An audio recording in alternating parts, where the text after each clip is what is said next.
નમસ્કાર વિદ્યાર્થી મિત્રો, એસએન વિદ્યાલય દ્વારા શરૂ કરેલા ઈ લર્નિંગ પ્રોગ્રામમાં આપનું હાર્દિક સ્વાગત છે। રસાયણ વિજ્ઞાનની અંદર આપણે નવું ચેપ્ટર શરૂ કર્યું છે સંકીર્ણ ક્ષાર અથવા સવર્ગ સંયોજનો। એની અંદર અગાઉ આપણે 2-3 એક વિડીયો અપલોડ કર્યા છે અને છેલ્લા એક વિડીયોની અંદર આપણે સંકીર્ણ સંયોજનોનું આયુપીએસી નામકરણ કે ભાઈ સૂત્ર આપેલું હોય ને એનું આયુપીએસી નામકરણ કેવી રીતે કરવું એના માટેના નિયમો અને એના કેટલાક ઉદાહરણોની વાત કરી હતી। આજનો જે ટોપિક છે એ ખૂબ જ અગત્યનો ટોપિક છે અને એ છે સંકીર્ણ સંયોજનોની અંદર જોવા મળતી સમઘટકતા।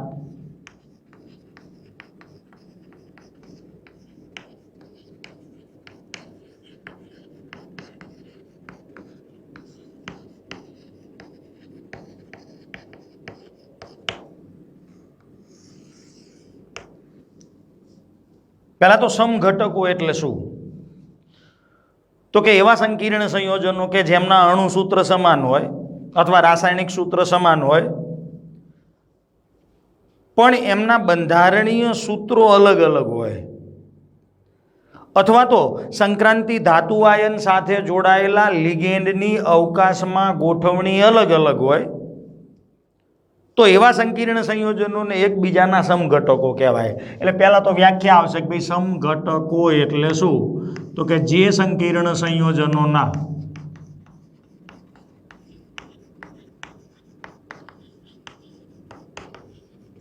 અણુસૂત્ર સમાન હોય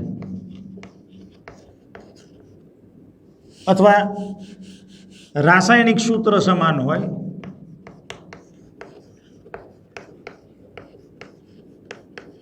પરંતુ બંધારણીય સૂત્ર અલગ અલગ,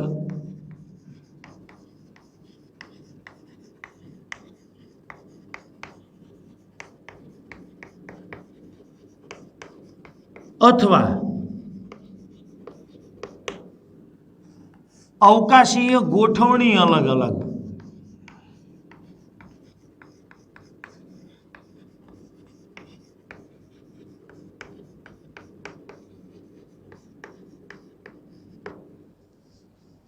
જે સંકીર્ણ સંયોજનોના રાસાયણિક સૂત્ર સમાન પરંતુ બંધારણીય સૂત્ર અલગ અલગ અથવા સંક્રાંતિ ધાતુ આયન સાથે જોડાયેલા લિગેન્ડની અવકાશમાં ગોઠવણી અલગ અલગ હોય એવા સંકીર્ણ સંયોજનોને એકબીજાના સમઘટકો કહેવાય અને આ પ્રકારની જે ઘટના રહી એને સમઘટકતા કહેવાય।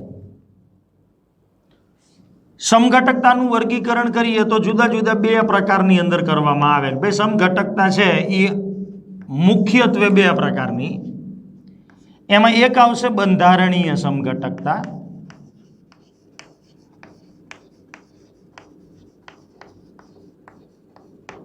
અને બીજું આવશે વિન્યાસી સમઘટકતા।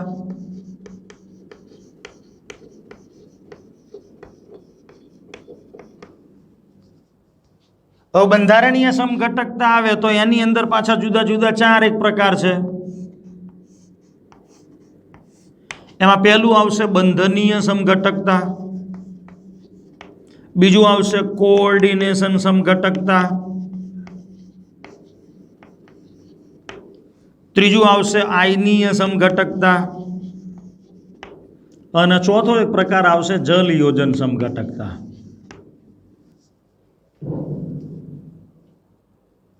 વિન્યાસી સમઘટકતાની વાત કરીએ તો એની અંદર પણ જુદા જુદા 2 પ્રકાર છે। એમાં પહેલું આવશે ભૌમિતિક સમઘટકતા અને બીજું આવશે પ્રકાશીય સમઘટકતા।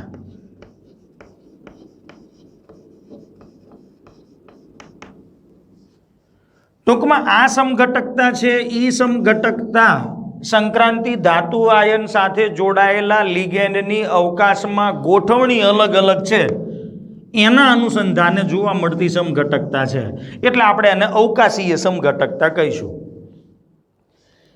જ્યારે આ સમઘટકતા છે એ સંકીર્ણ સંયોજનની અંદર જોવા મળતા રાસાયણિક બંધની જે રચના છે એના આધારે જોવા મળતી સમઘટકતા છે કે ભાઈ સંક્રાંતિ ધાતુ આયન સાથે જોડાયેલો લિગેન્ડ અને એ લિગેન્ડમાં રહેલો કયો પરમાણુ સંક્રાંતિ ધાતુ સાથે સવર્ગ સહસંયોજક બંધથી જોડાય છે.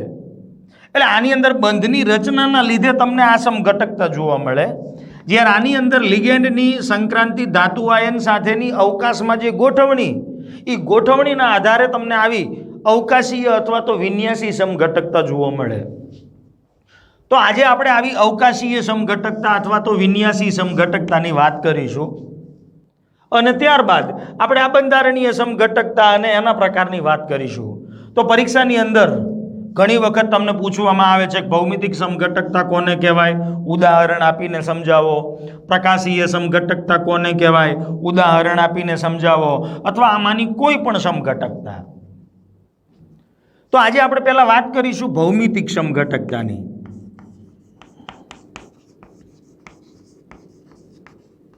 કે ભાઈ ભૌમિતિક સમઘટકતા ક્યારે જોવા મળે અને કેવા સંકીર્ણ સંયોજનોમાં જોવા મળે. તો કે ભૌમિતિક સમઘટકતા જે સંકીર્ણ સંયોજનોમાં સંક્રાંતિ ધાતુનો સવર્ગ આંક 4 હોય એવા સંકીર્ણ સંયોજનોમાં જોવા મળે.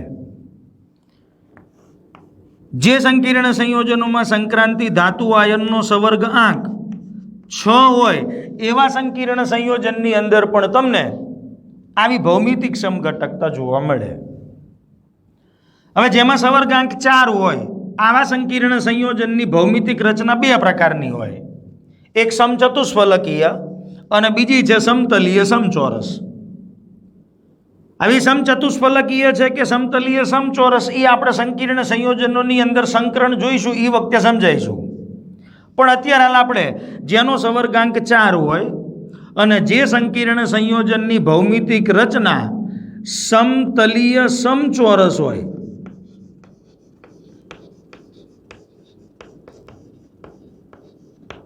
સવર્ગાંક 4 હોય એવા સંકીર્ણ સંયોજનની ભૌમિતિક રચના બે પ્રકારની હોય. એક સમચતુષ્ફલકીય અને બીજું છે સમતલીય સમચોરસ.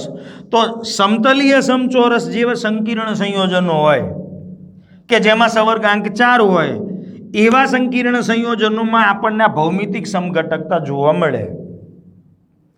અને જેમાં સવર્ગાંક 6 હોય એવા સંકીર્ણ સંયોજનની ભૌમિતિક રચના અષ્ટફલકીય હોય. ટૂંકમાં સમતલીય સમચોરસ કે જેમાં સવર્ગાંક 4 હોય અને અષ્ટફલકીય કે જેમાં સવર્ગાંક 6 હોય એવા સંકીર્ણ સંયોજનોની અંદર આપણને ભૌમિતિક સમઘટકતા જોવા મળે. તો પહેલા આપણે 4 સવર્ગાંક ધરાવતા હોય એવા સમતલીય સમચોરસ સંકીર્ણ અને એની અંદર જોવા મળતી ભૌમિતિક સમઘટકતાની વાત કરીએ. દાખલા તરીકે સવર્ગાંક 4 ધરાવતું સંકીર્ણ સંયોજન જેને આપણે આ પ્રકારે લખીએ, એમ એટલે સંક્રાંતિ ધાતુ, એની સાથે 2 A પ્રકારના સમાન લિગેન્ડ છે અને 2 B પ્રકારના સમાન લિગેન્ડ છે. એ રિયો ઈ એક દંતીય લિગેન્ડ છે, બી ઈ પણ એક દંતીય લિગેન્ડ છે. ટૂંકમાં 2 સમાન પ્રકારના એક દંતીય લિગેન્ડ એ અને 2 સમાન પ્રકારના એક દંતીય લિગેન્ડ બી આ સંક્રાંતિ ધાતુ આયન સાથે જોડાયેલા છે એટલે સવર્ગાંક 4 થશે અને આની ભૌમિતિક રચના સમતલીય સમચોરસ છે. ક્યારેક આને MX2L2 પણ લખવામાં આવે છે, એટલે એ ગમે તે રીતે લખે. તો આમાં X એ એક દંતીય લિગેન્ડ છે એટલે 2 X પ્રકારના એક દંતીય લિગેન્ડ, 2 L પ્રકારના એક દંતીય લિગેન્ડ. આ બંનેમાં સવર્ગાંક 4 છે ને 4 સવર્ગાંક ધરાવતા સમતલીય સમચોરસ સંકીર્ણ સંયોજન હોય તો એની અંદર આપણને 2 ભૌમિતિક સમઘટકો જોવા મળે. તો આને 2 ભૌમિતિક સમઘટકો હોય, એક સિસ અને બીજો છે ટ્રાન્સ. Ma2B2 લખો તોય બરાબર છે. તો એનો અર્થ એવો થયો કે A પ્રકારના 2 લિગેન્ડ અને B પ્રકારના 2 લિગેન્ડ. આવું લખો તો X પ્રકારના 2 એક દંતીય લિગેન્ડ, L પ્રકારના 2 એક દંતીય લિગેન્ડ. ટૂંકમાં બે સમાન પ્રકારના એકદંતીય લિગેન્ડ અને બીજા ઈ પણ બે સમાન પ્રકારના એકદંતીય લિગેન્ડ. આવા સંકીર્ણ સંયોજનની અંદર તમને બે ભૌમિતિક સમઘટકો જોવા મળે. એમાં એક આવશે સીસ અને બીજો આવશે ટ્રાન્સ. તો આ ભૌમિતિક જે સમઘટકો છે સીસ અને ટ્રાન્સ Ma2B2 પ્રકારના સંકીર્ણમાં, તો એની ભૌમિતિક રચના આપણે આ પ્રમાણે દર્શાવી શકીએ. દાખલા તરીકે સંક્રાંતિ ધાતુ M છે, એની સાથે જે બે સમાન પ્રકારના લિગેન્ડ છે એ પ્રકારના એ નજીક નજીકના સ્થાનમાં આવેલા હોય. એટલે આની જે સમતલીય સમચોરસ રચના છે એ આ પ્રકારે હોય છે. એમાં સમાન પ્રકારના લિગેન્ડ એ નજીક નજીકના સ્થાનમાં હોય. આ સવર્ગ સહસંયોજક બંધ છે. અને બી પ્રકારના બે સમાન લિગેન્ડ રહ્યા એ પણ નજીક નજીકના સ્થાનમાં હોય. તો આવી જે ભૌમિતિક સમઘટકતા છે અને એ સમઘટકને આપણે સીસ સમઘટક તરીકે ઓળખીશું. અથવા બે જે સમાન સમઘટક છે એને આ બાજુ લખો, આ બે ને આ બાજુ લખો, તો એને પણ સીસ સમઘટક જ કહેવાય. પણ બે સમાન પ્રકારના જે લિગેન્ડ છે એ પ્રકારના અથવા બી પ્રકારના, એને જો હું વિરુદ્ધ સ્થાનની અંદર દર્શાવું, સમતલીય સમચોરસ રચનાની અંદર સામ સામેના છેડા ઉપર બે સમાન લિગેન્ડ આવેલા હોય, એટલે આ પ્રકારે દર્શાવું.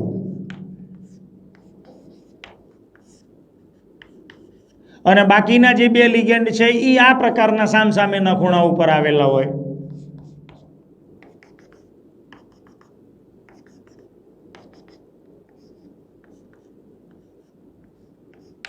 તો આ જે સમઘટક છે એને આપણે ટ્રાન્સ સમઘટક કહીશું. તો સીસ સમઘટક એટલે 4 સવર્ગાંક ધરાવતા સમતલીય સમચોરસ સંકીર્ણમાં બે સમાન પ્રકારના લિગેન્ડ જો એ નજીક નજીકના સ્થાનમાં આવેલા હોય તો એવા ભૌમિતિક સમઘટકને સીસ સમઘટક. જ્યારે બે સમાન પ્રકારના લિગેન્ડ એ વિરુદ્ધ સ્થાનમાં આવેલા હોય તો એવા ભૌમિતિક સમઘટકને ટ્રાન્સ સમઘટક તરીકે ઓળખીશું. તો આવા 4 સવર્ગાંક ધરાવતા સમતલીય સમચોરસ સંકીર્ણ કે જેમાં બે સમાન પ્રકારના એ પ્રકારના લિગેન્ડ એકદંતીય અને બે એકદંતીય સમાન પ્રકારના બી લિગેન્ડ હોય તો એની અંદર તમને આવા બે ભૌમિતિક સમઘટકો જોવા મળે. પણ માની લો કે 4 સવર્ગાંક ધરાવતું સંકીર્ણ સંયોજન આ પ્રકારનું હોય MABXL. સંક્રાંતિ ધાતુ M છે અને એની સાથે જુદા જુદા 4 એકદંતીય લિગેન્ડ જોડાયેલા છે. A પ્રકારનો લિગેન્ડ, B પ્રકારનો લિગેન્ડ, X અને L.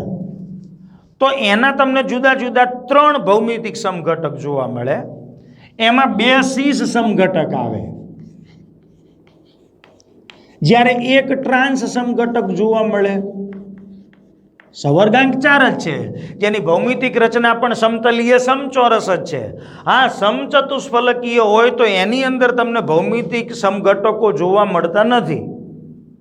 જેની ભૌમિતિક રચના સમતલીય સમચોરસ હોય, 4 એકદંતીય લિગેન્ડ આવેલા હોય સંક્રાંતિ ધાતુ સાથે, જેનો સવર્ગાંક 4 હોય તો એને આવા જુદા જુદા 3 ભૌમિતિક સમઘટકો જોવા મળે, જેમાં 2 સીસ અને 1 ટ્રાન્સ.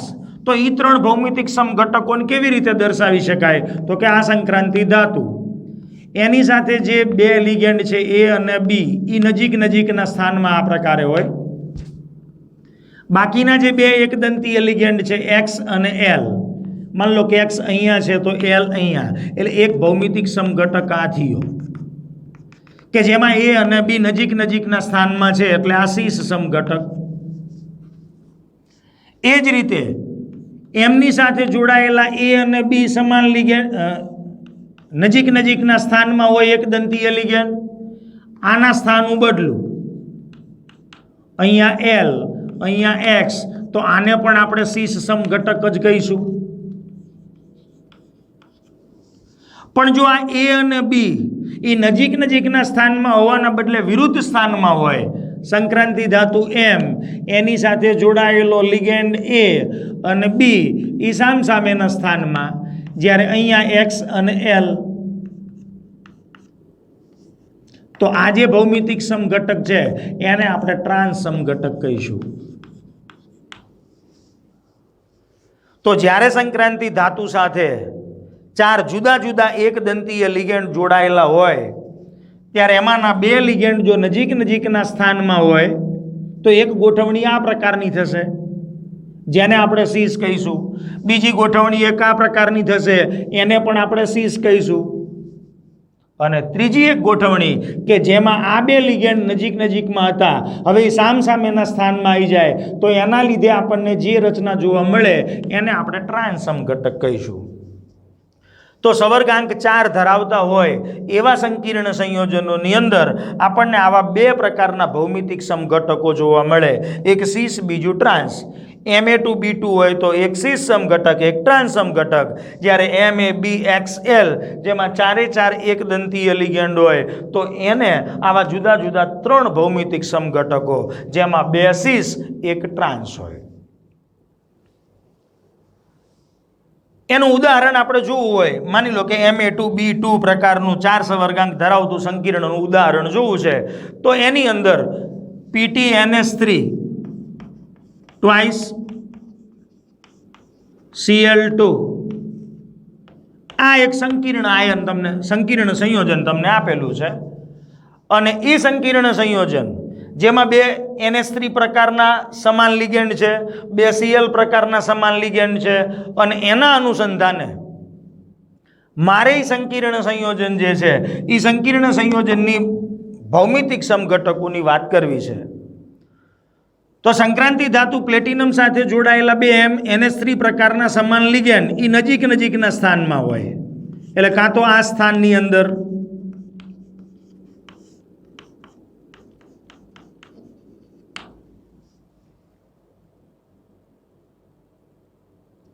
અને કાં તો પછી સામેના સ્થાનની અંદર, એટલે 2 NH3 અહીંયા છે એના બદલે સામેના સ્થાનમાં હોય તો 2 ક્લોરીન નજીકના સ્થાનમાં હોય.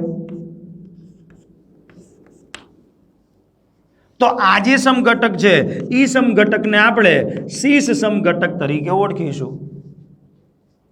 તો આ 4 સવર્ગાંક ધરાવતા સમતલીય સમચોરસનો સીસ સમઘટક છે. પણ જો એમોનિયાને હું સામસામેના સ્થાનમાં અથવા વિરુદ્ધ સ્થાનમાં મૂકી દઉં તો એની જે ભૌમિતિક સમઘટક જોવા મળશે એ આપણને ટ્રાન્સ સમઘટક જોવા મળશે. અને આ 2 ખૂણા ઉપર ક્લોરીન.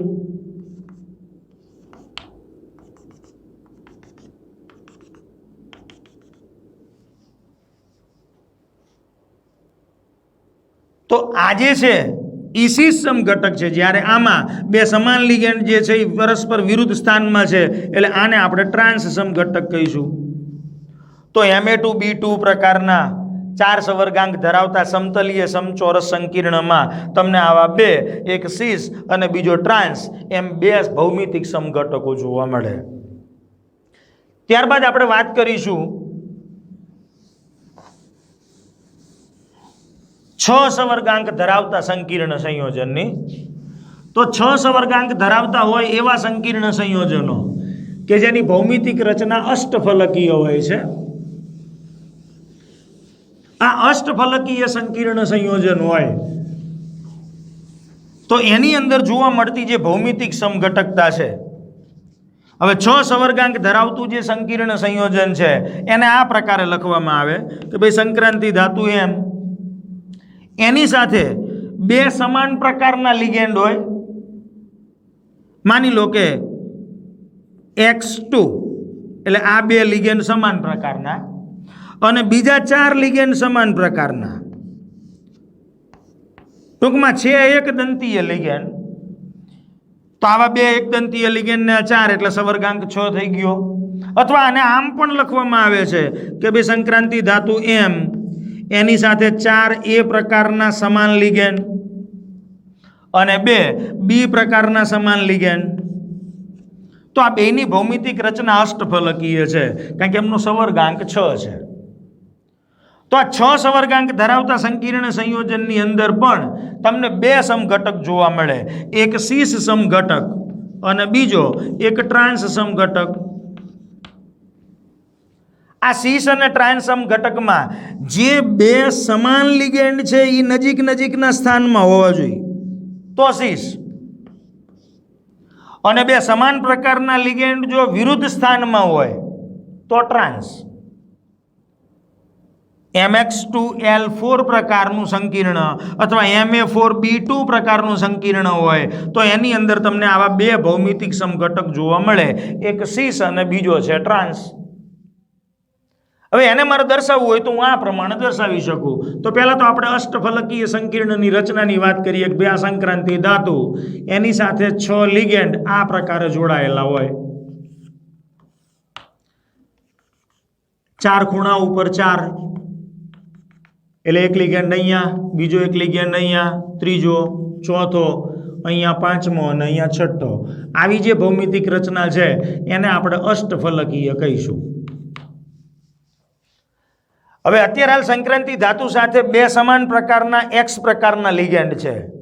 હવે એક્સ પ્રકારના સમાન લિગેન્ડ જો નજીકના સ્થાનમાં હોય અહીંયા, બાકીના 4 લિગેન્ડ અહીંયા, અથવા બે સમાન પ્રકારના લિગેન્ડ અહીંયા, બાકીના 4 પ્રકારના લિગેન્ડ અહીંયા, તો એવા સમઘટકને આપણે સીસ સમઘટક કહીશું. માની લો કે MX2L4 છે તો અહીંયા બે એક્સ મૂકી દઈએ એટલે આ જે સમઘટક થયો એને સીસ સમઘટક કહીશું. પણ મારે ટ્રાન્સ સમઘટક દોરવો હોય તો બે સમાન પ્રકારના લિગેન્ડ છે એ સામસામેના સ્થાનમાં, એટલે એક લિગેન્ડ અહીંયા, બીજો એક લિગેન્ડ અહીંયા, અને બાકીના 4 લિગેન્ડ જે રહ્યા એ 4 ખૂણા ઉપર.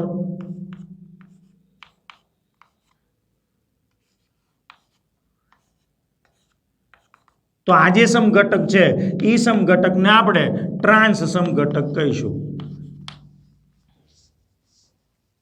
આ ઉદાહરણ આપ્યું હોય તો બે જે સમાન પ્રકારના છે બી પ્રકારના ઈ લિગેન્ડ અહીંયા, બાકીના 4 જે એ પ્રકારના છે અહીંયા, અથવા બે બી પ્રકારના અહીંયા, બાકીના 4 એ પ્રકારના અહીંયા, તો એને સીસ સમઘટક કહેવાય. અને બે સમાન જે લિગેન્ડ છે બી પ્રકારના એને સામસામે મૂકી દો, બાકીના એ પ્રકારના 4 લિગેન્ડ અહીંયા મૂકી દો, તો એને આપણે ટ્રાન્સ સમઘટક કહીશું. તો આવું એક ઉદાહરણ જોઈએ. દાખલા તરીકે FeNH3 ટ્વાઇસ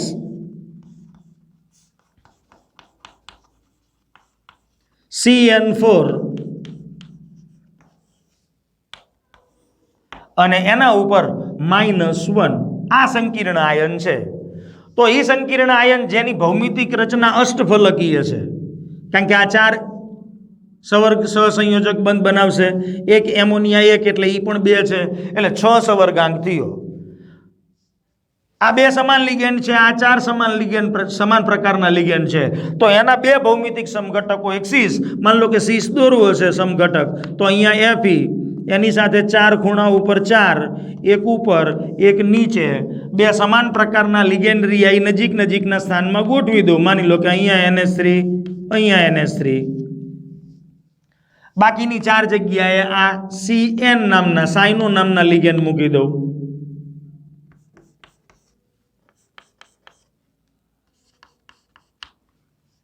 તો આ જે સમઘટક થયો એ સમઘટક જેને આપણે સીસ સમઘટક કહીશું. તો આ સીસ સમઘટક. હવે સમાન પ્રકારના જે બે લિગેન્ડ રહ્યા એને હું સામસામેના સ્થાનની અંદર મૂકી દઉં. દાખલા તરીકે Fe સાથે બે સમાન પ્રકારના લિગેન્ડ એમાઇન છે, તો એમાઇનને હું અહીંયા સામસામેના સ્થાનમાં મૂકી દઉં. અને બાકીના 4 જે લિગેન્ડ રહ્યા એ 4 ખૂણા ઉપર આ પ્રકારે મૂકી દઉં. ધ્યાન રાખવાનું, બે સમાન પ્રકારના લિગેન્ડ રહ્યા એ સામસામેના સ્થાનમાં આવે તો ટ્રાન્સ, બે સમાન પ્રકારના લિગેન્ડ નજીકના સ્થાનમાં આવે તો ઈ સીસ. તો આ જે ભૌમિતિક સમઘટક છે એમાં 4 CN છે એ 4 ખૂણા ઉપર આવશે.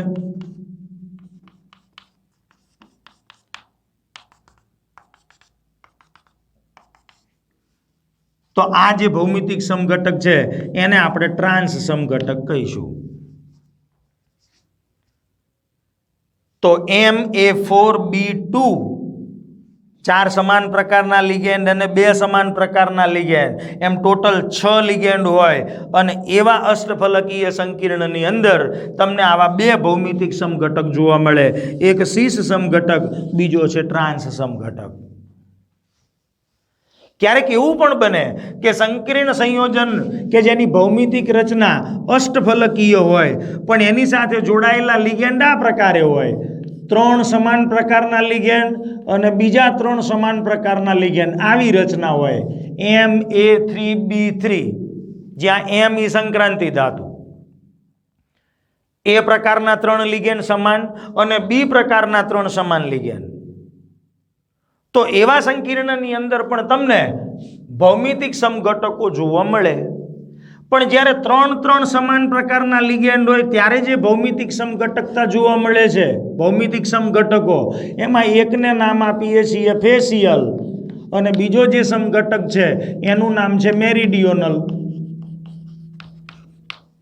તો ફેસિયલ અને મેરિડિયોનલ જે સમઘટક છે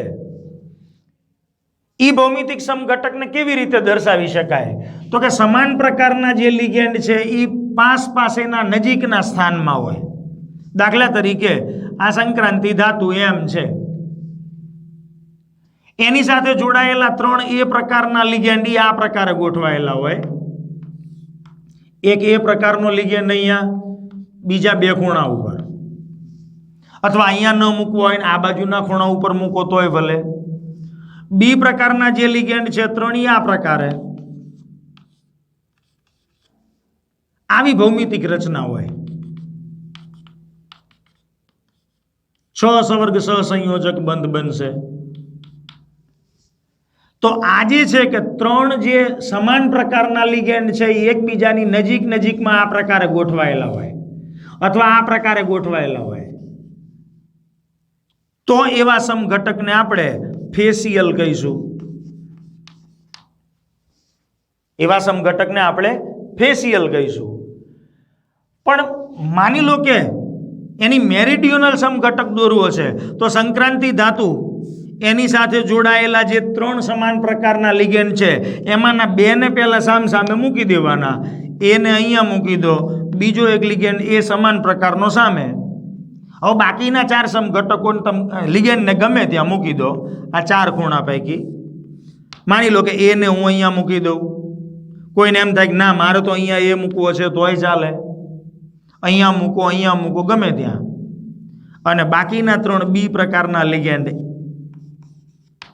તો આ જે ભૌમિતિક સમઘટક છે એ ભૌમિતિક સમઘટકને આપણે મેરિડિયોનલના નામથી ઓળખીશું.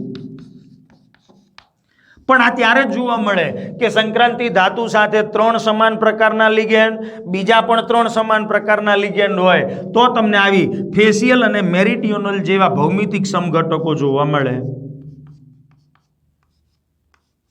તો અષ્ટફલકીયની અંદર 2 સમાન પ્રકારના લિગેન્ડ અને 4 સમાન પ્રકારના લિગેન્ડ હોય તો 2 સમઘટક સીસ અને ટ્રાન્સ. એ જ રીતે 3 સમાન પ્રકારના લિગેન્ડ અને બીજા બાકીના 3 સમાન પ્રકારના લિગેન્ડ હોય તો એની અંદર પણ 2 ભૌમિતિક સમઘટકો, એક ફેસિયલ, બીજો છે મેરિડિયોનલ. આ સિવાય આપણે એના એક્સ્ટ્રા ઉદાહરણ દ્વારા ફેસિયલ અને મેરિડિયોનલ, સીસ અને ટ્રાન્સ સમઘટકની વાત કરીએ. માની લો કે Ma4B2 પ્રકારનું એક ઉદાહરણ તો મેં તમને આપ્યું કે ભાઈ FeNS3CN4-, અથવા એક ઉદાહરણ આવું લઈ લઈએ કે ભાઈ CO, જેમાં NS3 પ્રકારના 4 લિગેન્ડ છે, Cl2 પ્રકારના 2 લિગેન્ડ છે, અહીંયા પ્લસ છે. તો આ સંકીર્ણની ભૌમિતિક રચના કેવી રીતે દર્શાવી શકાય? તો કે સંક્રાંતિ ધાતુ CO, એની સાથે જે 2 સમાન પ્રકારના લિગેન્ડ છે એ નજીકના સ્થાનમાં, એટલે અહીંયા ક્લોરીન, બાકીના 4 NH3 છે તો એ NH3 ને હું અહીંયા બાકીના સ્થાનમાં મૂકી દઉં.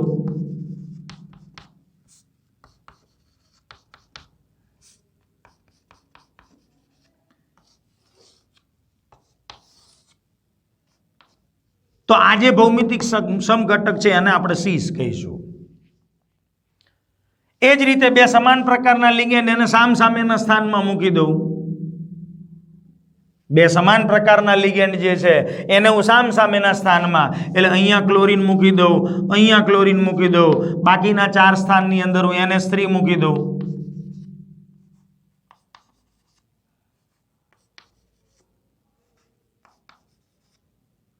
તો આજે સંકીર્ણની ભૌમિતિક રચના આપણને જોવા મળશે.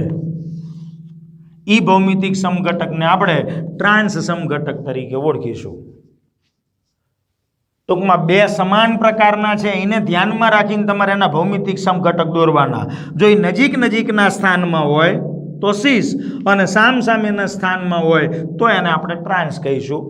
હવે આપણે ત્રણ સમાન પ્રકારના લિગેન્ડ હોય જેમાં આપણે ફેશિયલ અને મેરિડિયોનલની વાત કરી એનું એક ઉદાહરણ જોઈ લઈએ.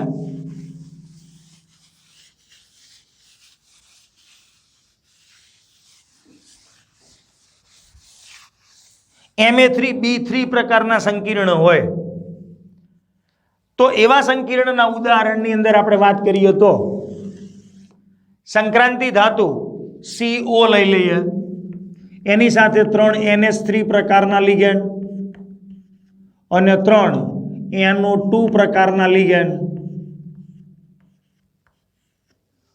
અને એ સંકીર્ણ એના અનુસંધાને એના ઉપર +3 વીજભાર છે, સોરી -3 છે એટલે +3 થઈ જ જશે.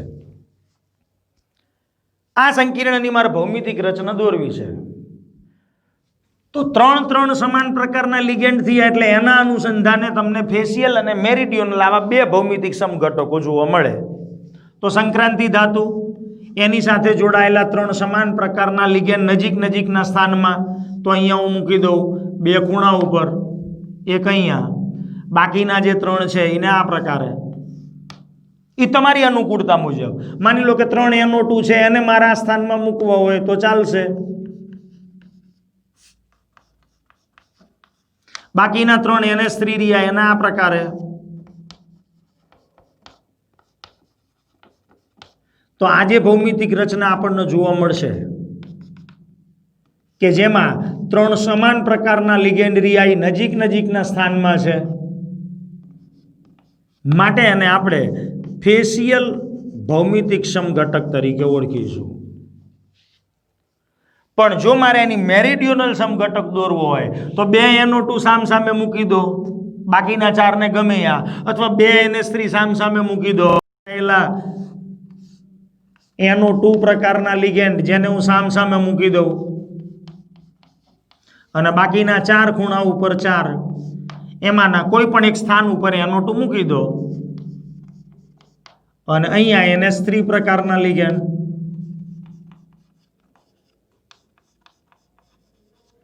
તો આ જે ભૌમિતિક સમઘટક છે એ ભૌમિતિક સમઘટકને આપણે મેરિડિયોનલના નામથી ઓળખીશું. તો આ પ્રકારે 6 સવર્ગાંક ધરાવતા અષ્ટફલકીય સંકીર્ણ સંયોજનો કે જેમાં Ma4B2 હોય તો એમાં તમને સીસ અને ટ્રાન્સ, Ma3B3 પ્રકારના હોય તો એમાં ફેશિયલ અને મેરિડિયોનલ, આવા 2 પ્રકારના ભૌમિતિક સમઘટકો જોવા મળે. તો અહીંયા ભૌમિતિક સમઘટકતાની વાત પૂરી થાય છે. ટૂંકમાં ભૌમિતિક સમઘટકતા સવર્ગાંક 4 ધરાવતા સમતલીય સમચોરસ સંકીર્ણ સંયોજનોમાં જોવા મળે. સમચતુષ્ફલકીય સંકીર્ણમાં ભૌમિતિક સમઘટકતા જોવા મળતી નથી. સવર્ગાંક 6 ધરાવતા અષ્ટફલકીય સંકીર્ણ સંયોજનો જેમાં Ma2B4 પ્રકારના અને Ma3B3 પ્રકારના સંકીર્ણ સંયોજનોમાં ભૌમિતિક સમઘટકતા જોવા મળે. ત્યાર પછી આવશે પ્રકાશીય સમઘટકતા. તો પ્રકાશીય સમઘટકતા એટલે કેવી સમઘટકતા? તો કે જે સંકીર્ણ સંયોજનો અષ્ટફલકીય કિલેટ રચના ધરાવતા હોય, અષ્ટફલકીય એટલે જેનો સવર્ગાંક 6 હોય, આવા સંકીર્ણ કિલેટ આયનોની અંદર તમને પ્રકાશીય સમઘટકતા જોવા મળે. અષ્ટફલકીય સંકીર્ણ કિલેટ આયન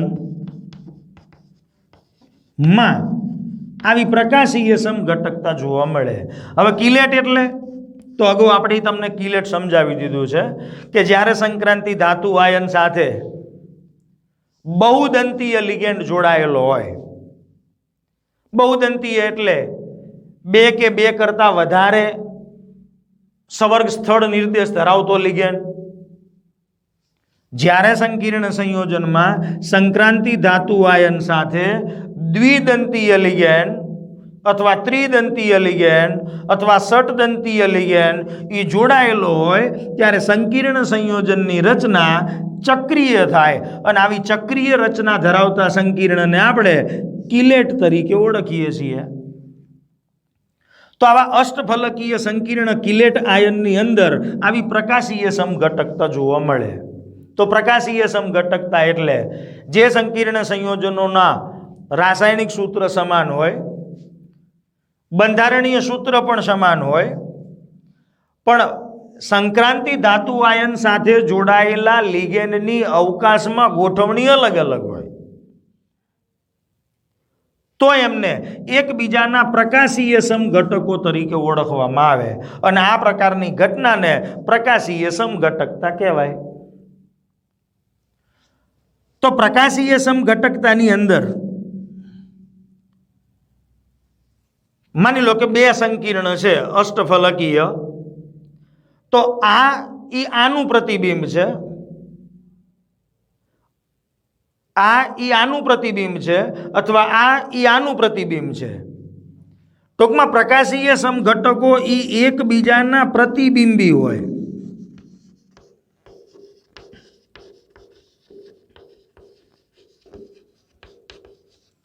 પહેલું તો પ્રકાશીય સમઘટકતાની વ્યાખ્યા કે ભાઈ જે સંકીર્ણ સંયોજનો કે જેના બંધારણ રાસાયણિક સૂત્ર સમાન, પણ રાસાયણિક સૂત્ર સમાન, બંધારણીય સૂત્ર સમાન, પણ સંક્રાંતિ ધાતુ આયન સાથે જોડાયેલા લિગેન્ડની અવકાશમાં ગોઠવણી અલગ અલગ, તો એમને એકબીજાના પ્રકાશીય સમઘટકો કહેવાય અને આ ઘટનાને પ્રકાશીય સમઘટકતા કહીશું.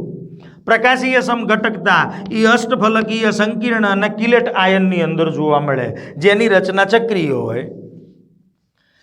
આ પ્રકાશીય સમઘટકો એકબીજાના પ્રતિબિંબી હોય છે. એટલે એક સમઘટક એ બીજાનો પ્રતિબિંબી, બીજો સમઘટક એ પહેલાનો પ્રતિબિંબી, જેમને એકબીજા ઉપર અધ્યારોપિત કરી શકાતા નથી.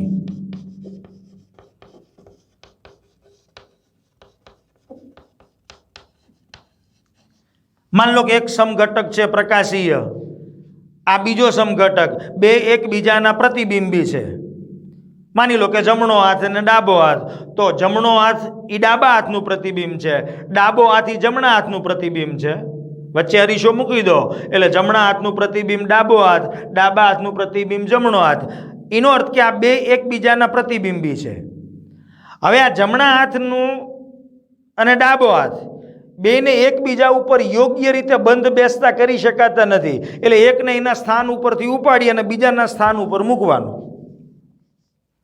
તો એ બેને એકબીજા ઉપર યોગ્ય રીતે બંધ બેસતા કરી શકાય નહીં, એટલે અધ્યારોપિત કરી શકાતા નથી. એનો અર્થ એવો થયો કે એ બંને કિરાલિટીનો ગુણધર્મ ધરાવે છે.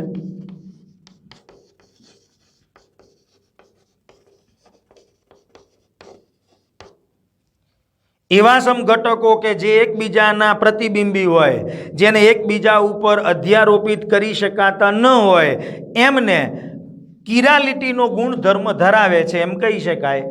દાખલા તરીકે અંગ્રેજી મૂળાક્ષર એ છે, હું વચ્ચે અરીસો મૂકી દઉં તો એનું પ્રતિબિંબ અહીંયા તમને મળે. ટૂંકમાં આ બે એકબીજાના પ્રતિબિંબીઓ છે. આનો પ્રતિબિંબી આ અથવા આનો પ્રતિબિંબી આ. પણ આને આ સ્થાન ઉપરથી ઉપાડી અને આની ઉપર યોગ્ય રીતે બંધ બેસતો કરી શકાય. એનો અર્થ કે આ કિરાલ નથી. વસ્તુ અને પ્રતિબિંબને જો એકબીજા ઉપર યોગ્ય રીતે બંધ બેસતા કરી શકાતા હોય તો એ કિરાલિટીનો ગુણધર્મ દર્શાવતા નથી.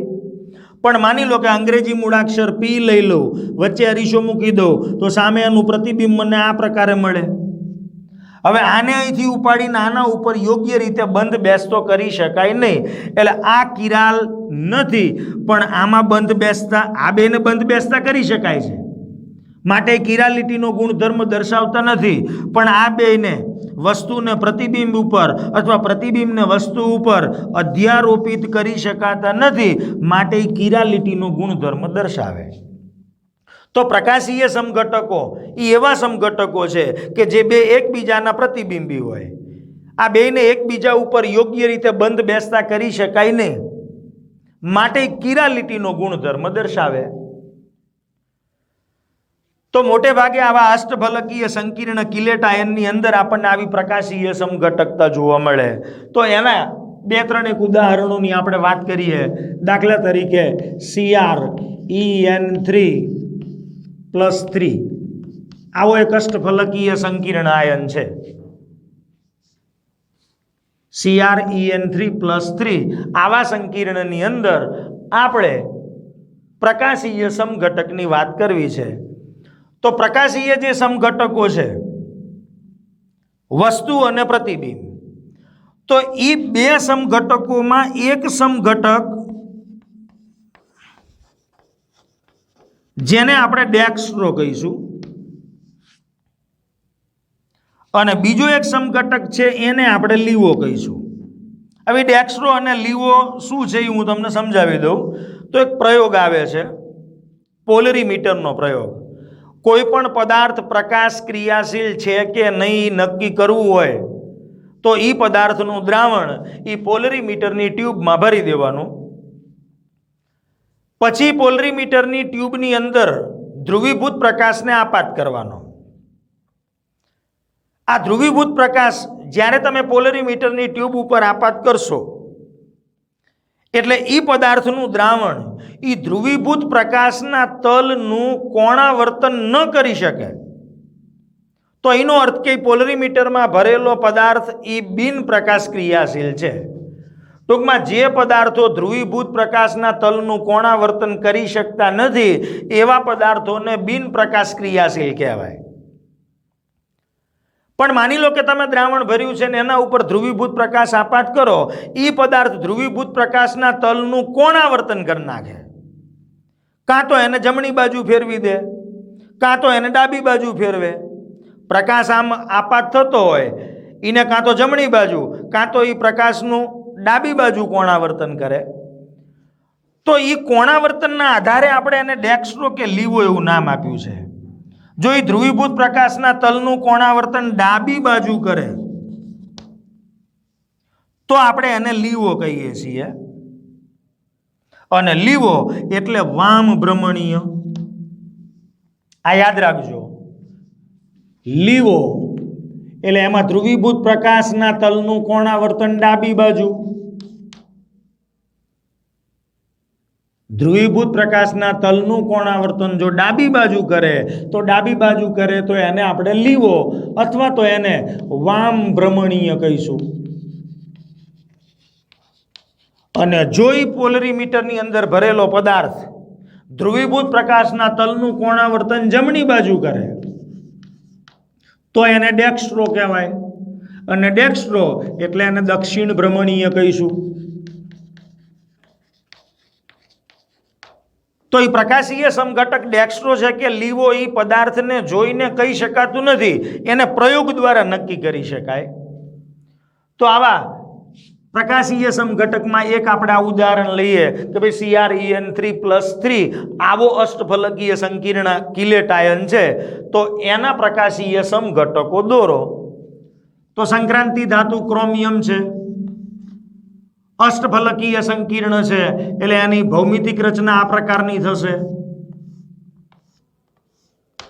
હવે એની સાથે આવા દ્વિદંતીય 3 લિગેન્ડ છે, એટલે એક લિગેન્ડ 2 ઇલેક્ટ્રોન યુગ્મનું દાન કરે, ઇથેન 1,2 ડાયમાઇન.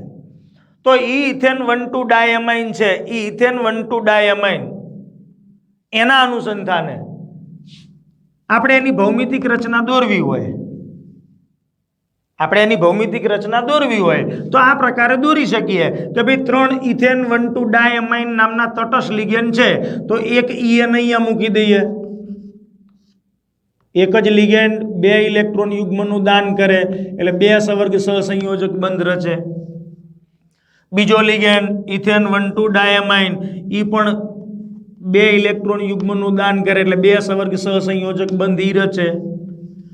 અને ત્રીજો એક ઇથેન 1,2 ડાયમાઇન એ પણ 2 ઇલેક્ટ્રોન યુગ્મનું દાન કરીને 2 સવર્ગ સહસંયોજક બંધ રચે. તો આ એક સમઘટક થયો. હવે એનું મારે પ્રતિબિંબ દોરવું છે તો વચ્ચે અરીસો મૂકી દઈએ એટલે સામે એનું પ્રતિબિંબ. તમે કાગળનું પેજ હોય એ પેજને વાળો એટલે સામેની બાજુ તમને પ્રતિબિંબ મળે. આ EN છે એ સામેની બાજુ જતો રહેશે એટલે આ પ્રકારે અહીંયા EN, આ જે EN છે એ અહીંયા આવતો રહેશે એટલે અહીંયા.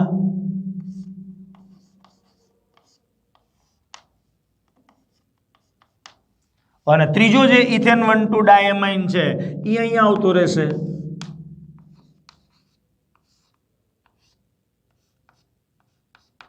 તો આ બે એકબીજાના પ્રતિબિંબી છે. આનું પ્રતિબિંબ અથવા આનું પ્રતિબિંબ, એમાં એક જો ડેક્સ્ટ્રો હોય તો બીજો લીવો હોય. એટલે એક સમઘટક ધ્રુવીભૂત પ્રકાશના તલનું કોણાવર્તન જમણી બાજુ કરે તો એને આપણે ડેક્સ્ટ્રો, ડાબી બાજુ કરે તો એને લીવો. બીજું એક ઉદાહરણ PT EN2 Cl2 +2, આવું એક ઉદાહરણ છે કે જેમાં એક દંતીય 2 લિગેન્ડ, જ્યારે દ્વિદંતીય એવા પણ 2 લિગેન્ડ, એટલે એક દ્વિદંતીય લિગેન્ડ 2 નું દાન કરે એટલે 4 સવર્ગ સહસંયોજક બંધ આના દ્વારા બને, 2 આના દ્વારા બને. તો એના જે પ્રકાશીય સમઘટકો છે તો એને આપણે આ પ્રકારે દોરી શકીએ કે ભાઈ પ્લેટિનમ, એની સાથે 6 લિગેન્ડ જોડાયેલા છે આ પ્રકારે, 4 ખૂણા ઉપર 4 અને 2 સામ સામે. એમાંના 2 ક્લોરીનને હું અહીંયા મૂકી દઉં આ સ્થાનમાં. હવે બાકીનો જે લિગેન્ડ છે 2 ઇથેન એટલે એક EN અહીંયા, એક જ લિગેન્ડ 2 ધાતુની 2 દ્વિતીયક સંયોજકતાને સંતોષે. બીજો જે લિગેન્ડ છે EN એ પણ ધાતુની 2 દ્વિતીયક સંયોજકતાને સંતોષે.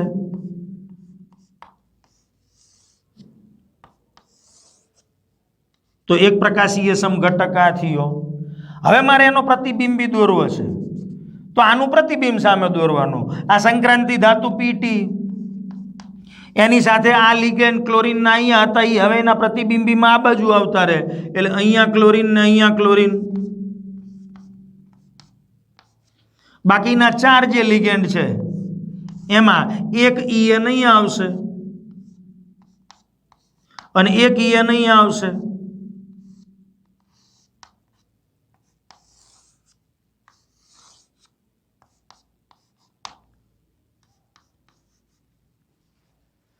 તો આવા એના 2 પ્રકાશીય સમઘટકો જોવા મળે. ડેક્સ્ટ્રો કે લીવો એ બંધારણ જોઈને નક્કી કરી શકાતું નથી, એ પ્રયોગ દ્વારા જ નક્કી કરી શકાય.